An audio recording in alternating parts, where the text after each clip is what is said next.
be connected to it. And if you're disconnected from it and don't seek it, with its hand always extended out to you, even this cancerous energy has a giant hand saying, just grab it, man, just grab it. Then you'll say, I don't believe in God. What if one of your skin cells said, if one of my skin cells said, I don't believe John exists. If you exist, John, show me yourself.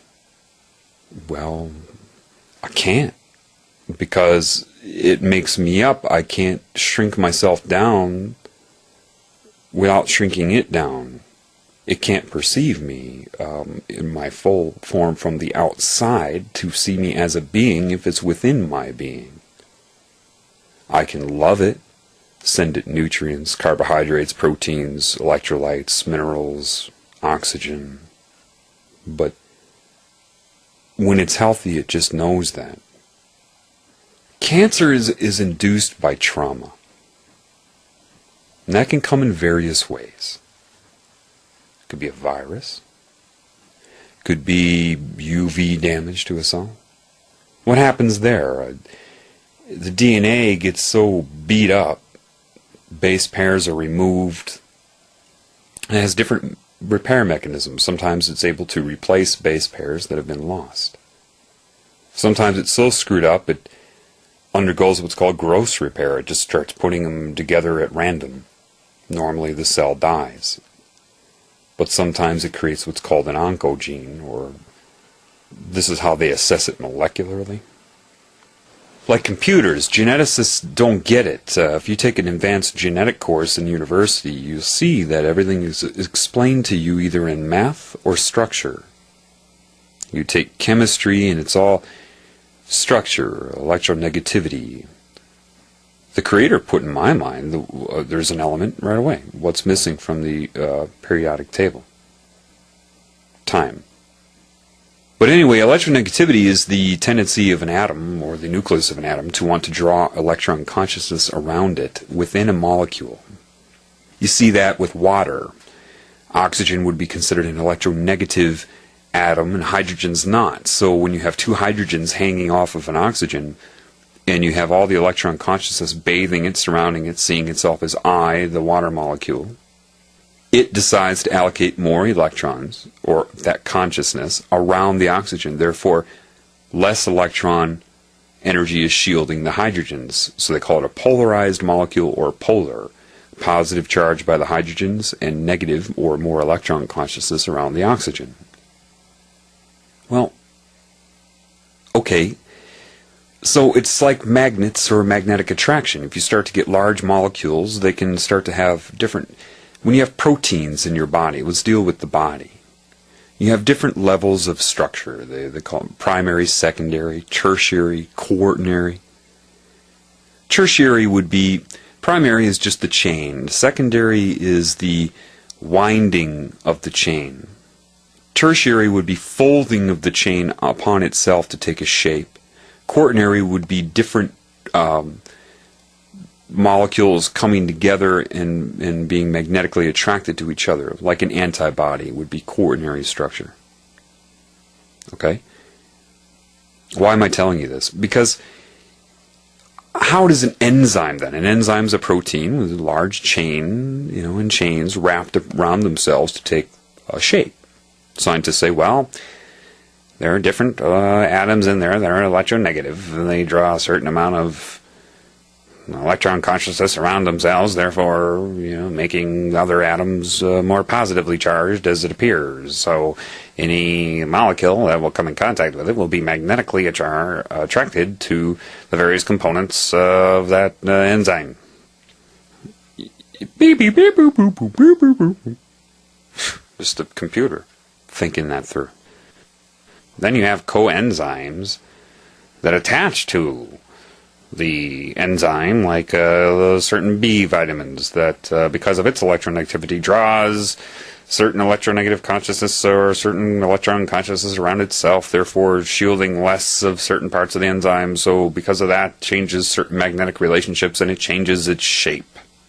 And then you have cofactors which attach to the certain coenzymes like magnesium, and that draws more, or gives off more electrons to change its shape, turn it on, turn it off, like a computer.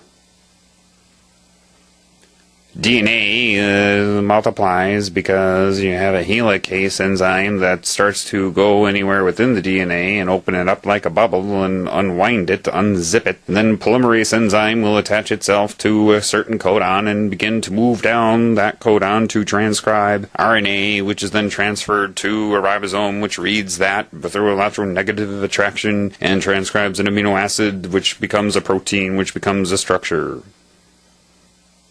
What? Okay, that is, yeah, that structure that is occurring, sure. What they're missing is the consciousness involved. What do you think, that just happens at random?